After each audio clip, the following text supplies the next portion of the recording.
everyone, my name is Jason. My name's Lorraine. And this is the Sow the Land podcast. And today is the 16th podcast episode. And today is actually a special one, I believe.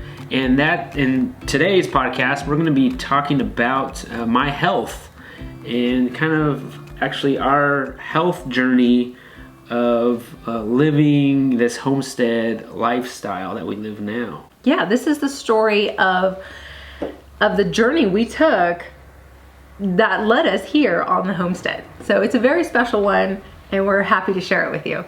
I think we're going into maybe a little bit more detail. I mean, maybe a lot of you guys, if you've been following our journey on YouTube and even Instagram, you probably know our story, but I think there's a lot more to it than what we have told.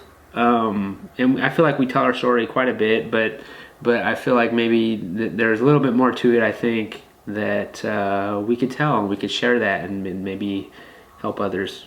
So flashback, 2009, we had never heard of homesteading, or we never thought we could even farm or grow our own food. That wasn't even something that crossed our minds. We were living a totally different lifestyle. Yeah. We were different people. Right. And so I was working an office job. You were working in the fashion industry in Los Angeles, and I get diagnosed with cancer. Not something that you don't expect.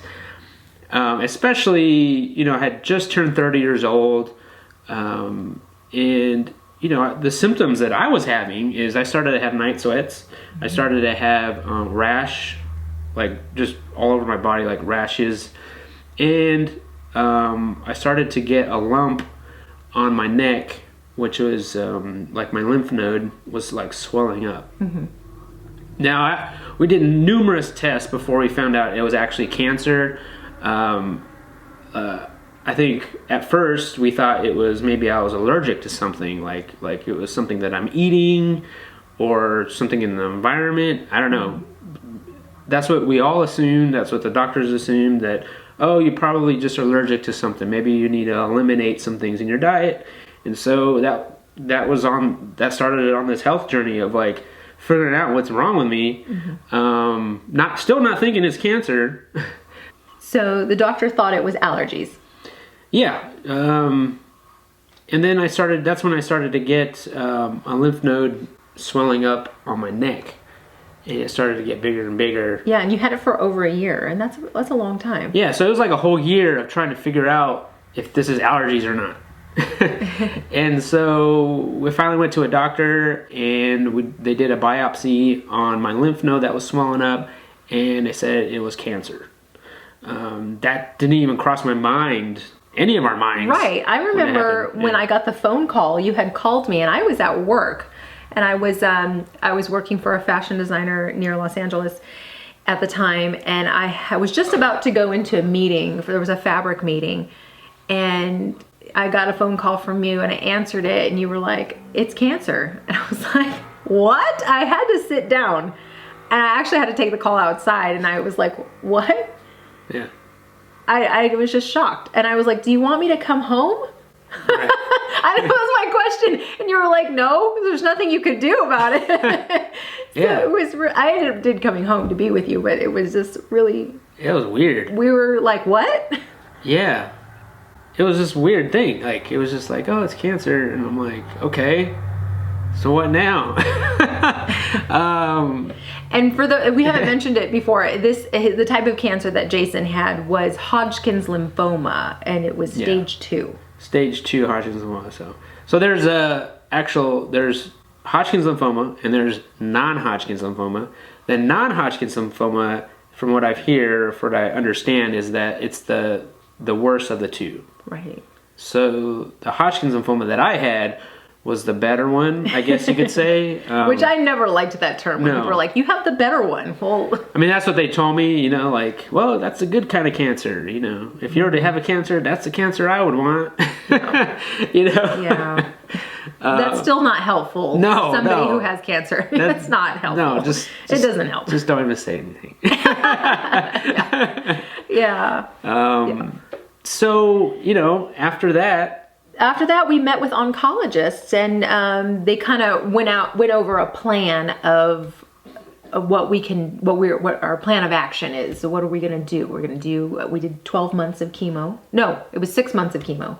Yeah, 6 months of chemo. That meant 12 rounds. 12 rounds. So every other week I was going in for chemo treatments. And at the same time, you were still working. I was still working. I was still working as much as I could. And the job that I had at the time, they were just extremely helpful and just super supportive of us, and just said, hey, whatever time you need, you could take the time, whatever you need to get to take care of this, we're here for you. So They were super awesome, and appreciate that. But yeah, I worked through all of it as much as I possibly could, and I think the reason why they wanted to do chemo like every other week was so that way I wouldn't get like that sick, that bad, like instead of doing it like once a week or maybe every other day. And so by the time, as I was doing the chemo, I would do it 1 week, and so by the time it started, I needed to do the second round of chemo. I was feeling pretty good. It was almost like this roller coaster of, of not feeling good. Like, you do the chemo, and then you feel pretty bad for a week, and then after about 5 days, I start to like come back and feeling pretty good. Like almost like, whoa, like your body kind of bounces back after being treated with it's basically poison is what they pump in my veins. And by the time the 5 days run around, I felt pretty good, but then you got to do it again. Yeah. I remember taking a look at your blog that you had at the time, and you wrote on there, another chemo treatment, and this one wiped me out for 5 days. And then the next post would be like, it knocked me out for 6 days, or, it would knock you out. You would miss work sometimes, and you would sleep the entire time. Yeah. And then at first, when we first started doing the chemo, it was such a weird experience because it was just like, I can't believe this is happening. Like, I'm actually going to the oncologist to get chemo pumped in my veins. Like something that you just see in movies, or like you hear about these things, and we're actually doing it. It was almost like this out of body experience, almost like we're just like floating into the doctor's office, and it's not really us, and like almost like we're watching ourselves on TV. I can totally, everything you're saying, yes, because from the moment I had gotten that phone call at work, it was like stunned. We were stunned into like, okay, I can't believe this is really happening. Yeah, it was like they were just taking us and like, okay, this is what you need to do. You got to get in this line, and you got to move, and you got to like, and they're just like pointing us in these directions and we had no idea. We're like, I guess this is what we have to do. We just got to see an oncologist. Okay, you're saying we need to have this certain type of chemo. Okay, what do we know? I know. Like we had no idea like how to take care of this thing. Right. It was so shocking. It was all very shocking. Everything that they had said and prepped us for, and we signed on the dotted line for, it was just all very shocking. And there was even a conversation with our oncologist that we were a newly married couple, that we could never, we might not ever have children. And because of the chemo. And they had said, well, you're young, so there's a higher chance that it might not happen to you, but be prepared. And so I was like, I don't even have a moment to even think about this. Like, wait a minute, I have this career that I'm climbing the corporate ladder. Did I want to have children? Like, wait a minute. Like, we just got married. Like, we talked about it, but it wasn't nothing serious about it. Like, we say, well, one day we'll have children, but then all of a sudden they were saying, well, you might not be able to. Yeah, so after this chemo, that wouldn't even be an option. But I know. So it was like, I don't even have time to think about it. I was like, I just wanted you to be better, so then maybe I could think about it later. Yeah. But yeah, it was very unreal. It was very unreal, like all the conversations that we had with the oncologists and our family members and our friends and with each other. Like, I remember we just kind of looked at each other like so baffled, like we were not expecting this at all. No, and then, you know, also to deal with like insurance companies, and it was just right. It's such an emotional thing, like just mentally, it's physically, yeah. Like just thinking about it is just so emotionally exhausting. You know, so that's what we did. We started, I had to go into the doctor's office and get chemo, and they'd basically bring you into this room. And it's almost like barber chairs, you know, you're gonna get a haircut or something. Well, they were more like recliners. Yeah, they were like recliners, but it was like a circle of them. Yeah. Like, I don't know, there's probably like maybe 8 or 10 maybe 8 or 10 of just all around in a circle, kind of all around this room, and you just sit in the chair, and then they just find a vein in one of your arms, and then they just start pumping chemo in there, and I had different 4 different kinds of chemo, which stood for A, B, V, D. I don't think I can even tell you what they stand for. 10 years ago. But it was like the standard one that they use for Hodgkin's lymphoma, and it supposedly works every time. But just being there in the beginning, you know, actually the whole time I was the youngest one there.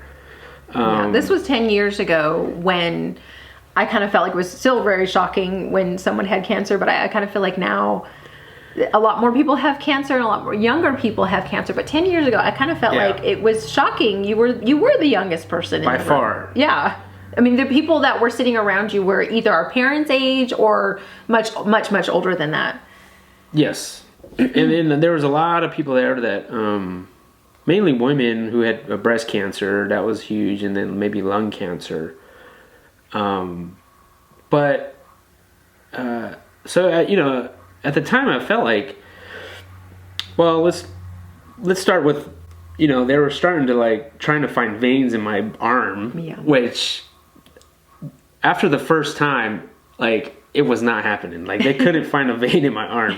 Like, it was just a struggle just to do that, and it was such a painful thing. Then, you know, they're digging in your arm trying to find this vein to pump chemo in, but then after they find it, like, the chemo is just so like harsh. Like, for me, I mean, that's what my experience was, is that like I felt it like burning my vein.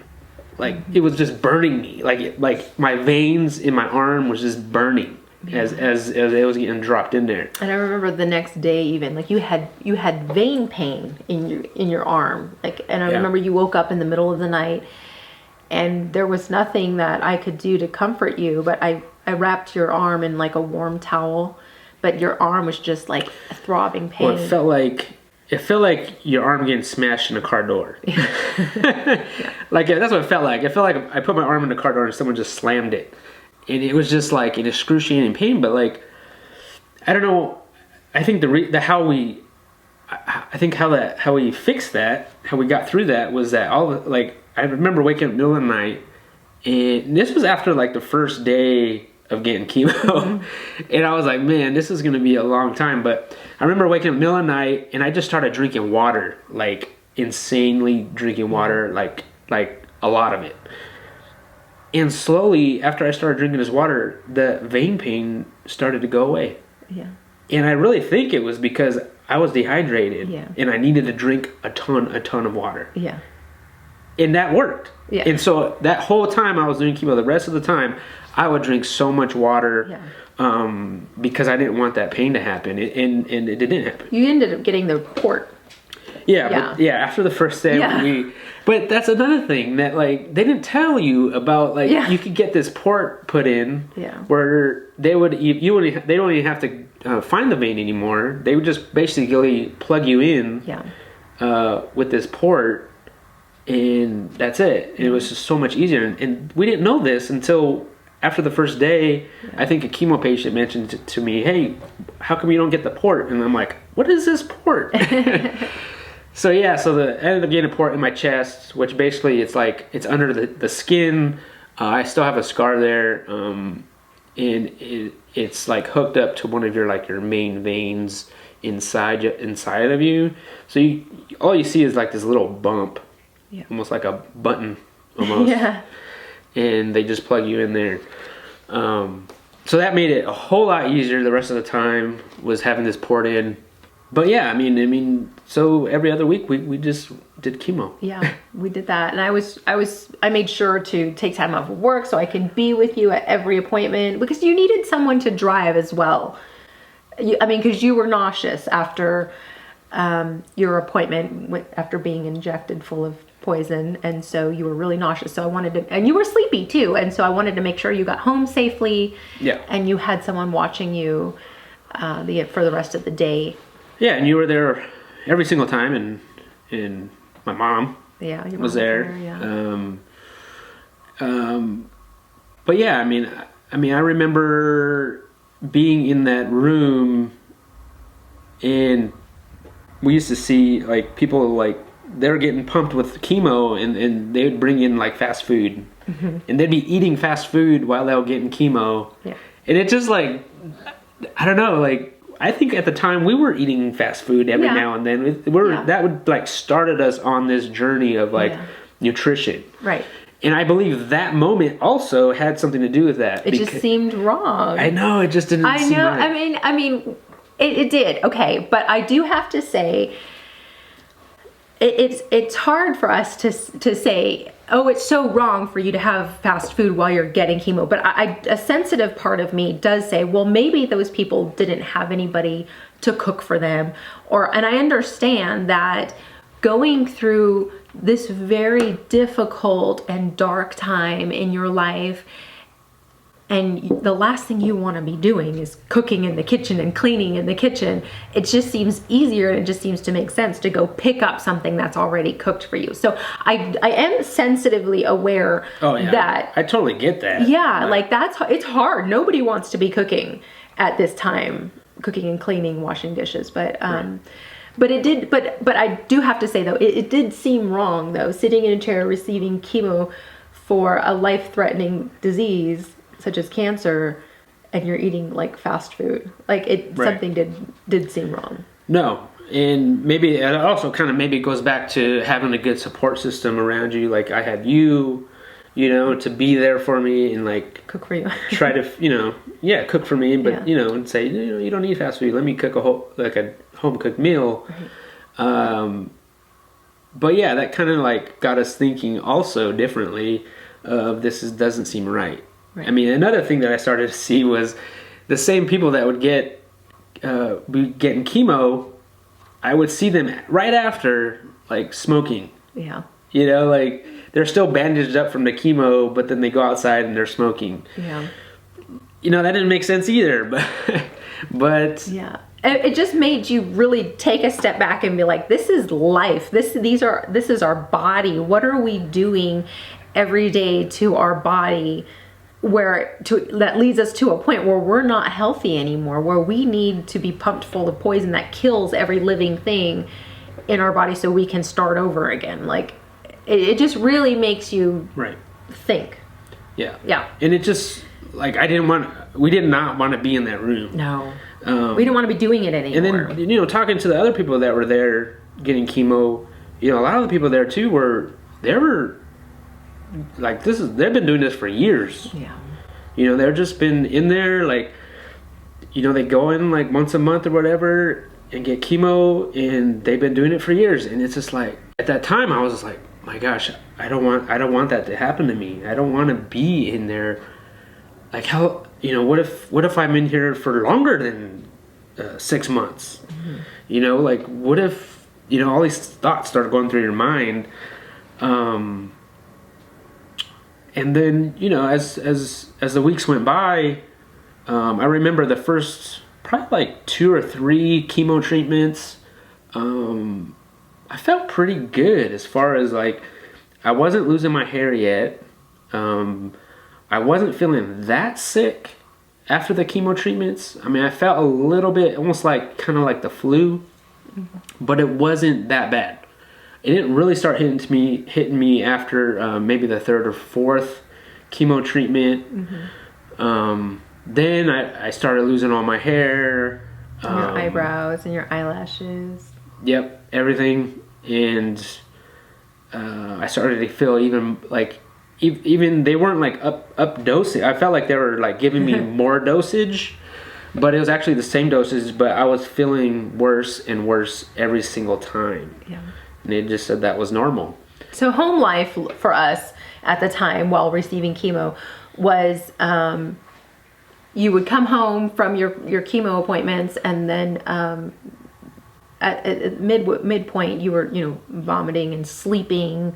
There was a lot of sleeping, I know, and you were extremely thirsty. And I just always used to, I used to be at work thinking, I hope that he would wake up and drink some water and remember to take because he had all these different kinds of medications, and I used to every morning put them in little Ziploc bags with the time that he was supposed to take them, and then lay them out on the table.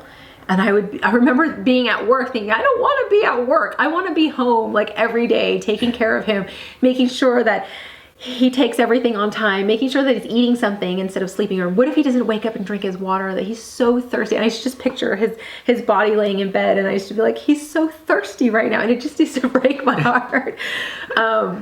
But yeah, so that's what home life looked for us. You slept a lot. We watched movies and stuff, and right, and then laid around. I also needed to give myself a shot. Oh, remember? Yes, I remember that. And it was a very expensive shot too. How much was that shot? I think it was $2,000 a shot. $2,000 per shot. Yeah. Okay, so I forget what the shot was called.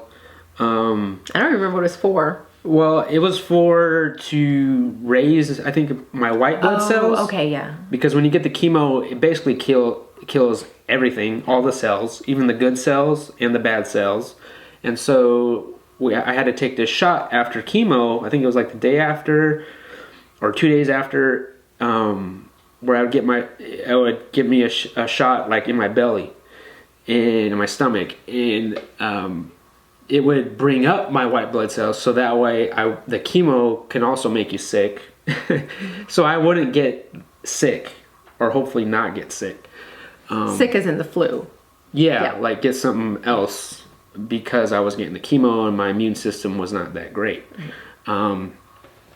But yeah, this shot was just super expensive, and I don't know how. And that was $2,000 was out of our pocket. That was what we paid. But remember, at first we were paying that. We were paying that. And then I remember going to the doctor's office, and somebody had donated. Yes. To cover the rest of the 6 months of chemo. Yeah, so that someone donated, I don't know who it was, or it was just a random donation to the oncologist, and they were like, okay, all the rest of the shots are covered. Yeah. That was such an amazing thing. That was amazing. We were shocked because we were like, we can't. Even though we both made good money, it was still $2,000 a month plus, our already other expenses, and yeah, it was just it was insane. Yeah, that was a lot. I don't know how any other cancer patients can afford that. I don't know. So, but yeah, that was a really difficult. That was a difficult time. I always look back at it as a very dark and difficult time in our lives that we had to go through. It was very challenging for us. Yeah. Yeah, because I'd be, you'd still working. I would still be working also, but basically be at home while you're at work, trying to recover. And then if I felt good enough to go to work, I would go to work. But then, like I said, it was right after chemo, I would feel really bad. For 5 days. 5 days, yeah. I'd be in bed, sleeping, and then all of a sudden, you start feeling better. And you're like, okay, I could function regularly pretty good, so I'm going to go to work. And so I go to work, and I go to work like a normal day, and then it was time to get chemo again, and then start the whole process over again. Right, yeah. 6 months of that. Yeah. Plus, although, we must say, we have a good family. We do. Your family, yes. my family, yes. our friends that we have, super supportive. Yeah. super thankful for everybody. We had families, giving us, making meals for us. Oh, yeah. Even people that we really didn't even know that were just bringing us dinners. Yeah. Really awesome home cooked meals. Yeah. And really helping us out in those ways. We had fundraisers for us to help us with our financially for the chemo and all that. Yeah. So, I mean, we had a really good support system around the whole ordeal. Yeah. But that started us on this journey of homesteading, of wanting to figure out how to be more healthier. Yeah. Well, I remember when I was starting to really lose my hair. I remember that too. I had a full head of hair. He had a lot of hair. And so when I started losing it, I was like, I'm gonna end up losing all my hair. I didn't know how bad it was gonna be or what, but I ended up losing all my hair pretty much, and eyebrows and stuff. And I thought, let's just shave it. Let's have a shave party. Yeah, because at the beginning you just lost, it was thinning, and it was you could tell you were losing eyelashes and eyebrows, and chunks of hair would start falling out on your pillow every morning. Yeah. So then that's when you were like, let's just shave it. So you had a shave party. Yeah. And we invited some friends and family over at, I think it was my sister's house, and then they just shaved my head at the house. Yeah. And then I felt like that was a big deal, though. It was a big deal for you.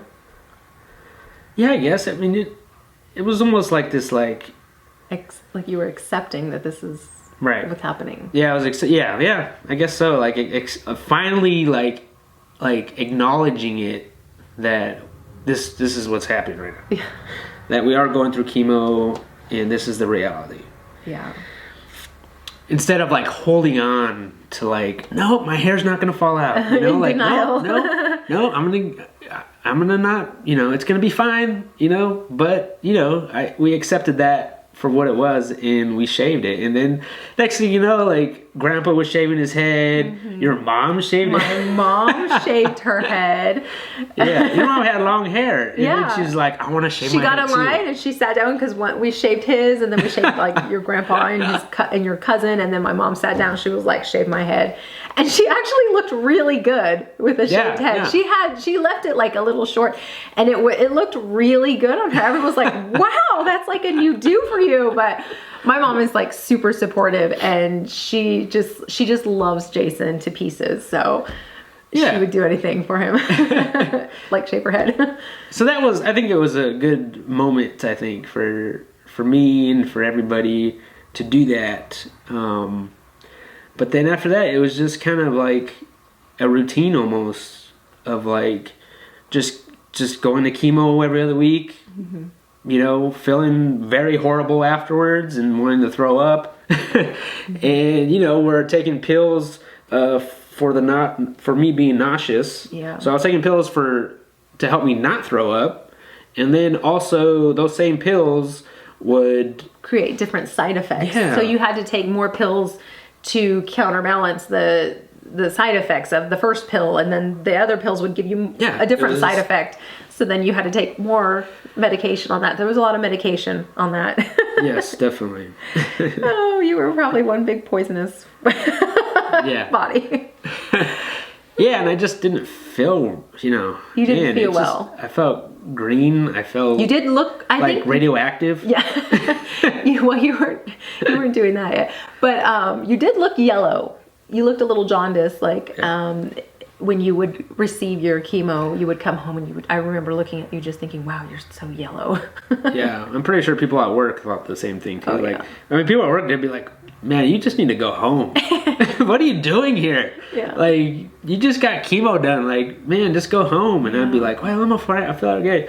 I think it was important for me to go to work actually, because I feel like I needed something different to do. Or you wanted to feel normal. Yeah. Or change my mind, or different way of thinking, I guess. But so it was from March, I think, till December that year. Well, I think you were diagnosed in March, and then you started chemo in June.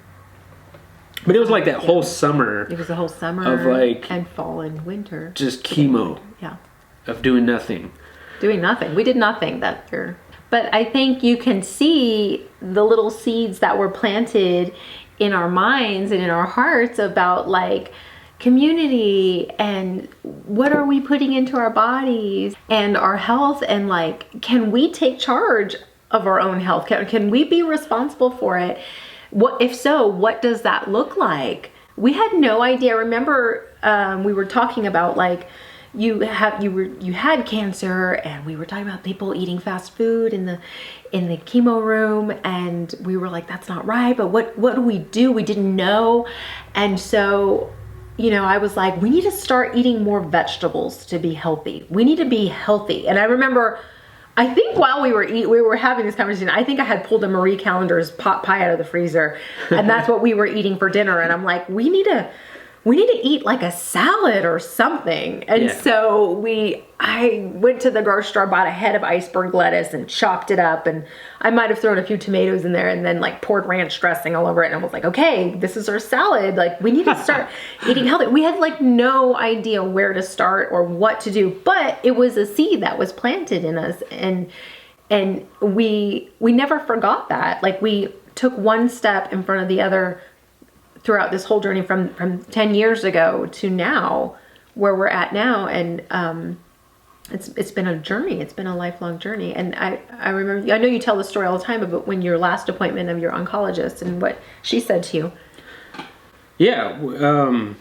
So after the 6 months, you know, I think so I did 12 rounds of chemo. I think maybe by like the 8th round, I had done a PET scan and they didn't detect any cancer. But they just wanted to keep going with it, and that was a protocol of let's keep going with the chemo. But after the last chemo, you know, and after did the final like PET scans and CAT scans and blood work and all that stuff, you know, we went in there and she's like, okay, no more chemo. You're done. You're everything looks good. You're in remission. I think we were wondering, okay, what now? You know, like after remission, what do we do? Like, is there, like, I remember asking her, like, is there some kind of protocol? Is there some kind of nutrition plan that you guys give out? Do I need to be going to like counseling after this? I don't know. Is there some kind of thing that we got to be doing? And she just said, no, you know, just go back to your normal life. Go back living how you were living. Like, just go back doing what you're doing. And I think we kind of like, it didn't make sense to us, the way she talked like that. I mean, I felt like, how can we go back to live how we were? I mean, it was just, it just didn't make sense to us. And so that's when we figured, like, maybe we need to like stop doing what we're doing because it didn't work. Right. Maybe we need to just think for ourselves. Yeah. And take control of our own health. Right. And really be active and intentional about that. And that's what we did. We just slowly, you know, started us on this journey of wanting to know what's in our food and how can we be more healthy and what can we do? You know, the thing that we thought of what we can actually do is like, we can control what we put in our bodies, for one, and we could be more active. Mm-hmm. And that's what we started doing. We just slowly went through that route and like started getting rid of soda in our diet, you know, started getting rid of fast food. We got rid of sugar because we read that cancer basically feeds on sugar. It thrives on sugar. So that was really important for us, was to cut out sugar. It was hard and we didn't do it right away. But it was really hard. It was really hard to cut out sugar. Right. I remember when I used to work when I was working, I used to just love to eat like those little tiny donuts. Like I looked forward to that, or it was either that or like a Twix bar, and I would just be like, that was my 3 o'clock pick me up. Yeah. But yeah, so we cut out like processed foods and sugars, and it was just one step at a time. So after your last chemo appointment, the doctor announced that you were in remission. Yes. And so there's this remission period in our story, and it's a period where was it like 5 years, maybe 4 years, of being cancer free. And within that period, we did have a child. We had Penelope, our only child, and we bought a home. We bought a house, and we started a little tiny garden. So as you can see, like the little seeds are starting to sprout, the seeds of ideas of homesteading starting to grow. And you did some hiking, some overnight hiking, and like you were active. Like you said, you wanted to get you active. Yeah, I started hiking more, started running more. I really fell in love with running. Yeah. I would go after work and run almost every day, go on a really long run on the weekend, or go overnight hiking with some friends, and like just being more active. Even as a family, we would go for walks at least, and just be more active, and still trying to figure out like what we should be eating, not eating. After a year I was in remission, that year was when, the oncologists said just go back living to your normal life, and I think we kind of tried to do that. Even though we thought, like, how can we go back to living to our normal life? But then we kind of thought, like, well, maybe that's what you do. And so we started to just go back normal. We went back to our normal life, and we'd go out on the weekend, like hang out with friends, and just really going, like, getting our life back. Because that 6 months, we weren't going out. We didn't do anything. We weren't hanging out with friends. We were in bed. Yeah, like we used to. So we kind of missed that. Yeah. And so after chemo and remission, that's when we started going back to that. And almost like it never happened, the chemo. Well, we tried to pretend like it never happened. Yeah, like I looked normal, like all my hair grew back, and like I looked fine. Like you would never know that I had cancer or went through chemo. And so we try to go back to our normal life. And like you said, that's when we had Penelope. That's when we bought a house, and everything seemed to be okay. And I think the year after, I think I was 2 years remission. I was feeling pretty healthy. Like I ran 2 full marathons in a year. I loved running.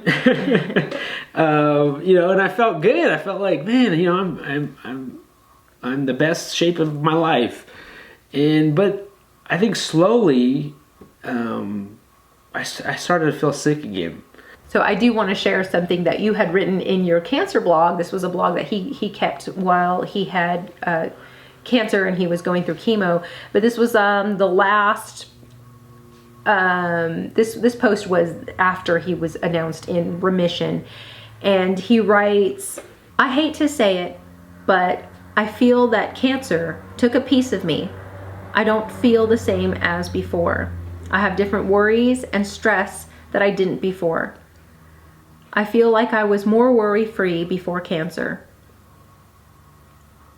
Sometimes when I'm out and about, I look around and think that most people don't know how much your life can change so quickly." So I think that it did. It took something out of both of us. It changed us. So, I mean, we tried to go back living life for a little while, like pretend like it didn't happen. But it took something from us. Like it changed us, and we couldn't live that way any longer. No. So, the reason why that we're sharing this story with you is not because we love reminiscing about that time, because that was a very dark and a very difficult time for us. We really don't like to go back into that time period, but we want to share this story. We want it to encourage you. We want it to inspire you. We want to plant little seeds in you that will hopefully get you starting to think like, I can take a hold of my own health, and it just, what it is just, it's everyday decisions on what I'm doing right now, being intentional. What am I putting in my body? What am I doing right now? Is it helping my health or is it hurting my health? And, it shouldn't have to be something as scary as cancer to have to shake somebody up. Hopefully it could be like a story just like ours that can really help you change your life. Yeah, and I feel like, this journey that we're on now, it's just an all-in way of living. This is that our health journey has snowballed into where we're at today. Yeah, so this wraps up this podcast. This is part 1 of 2, and so stay tuned for next week's podcast, where we talk about Jason's health continued. Is he still healthy? Like, what is this? What is the story that eventually led us to here? So we're still not done yet. So tune in next week for next week's podcast. And we want to thank you guys for listening. Yeah, and watching. Yeah. And we'll see you guys on the next one. Thanks. Bye.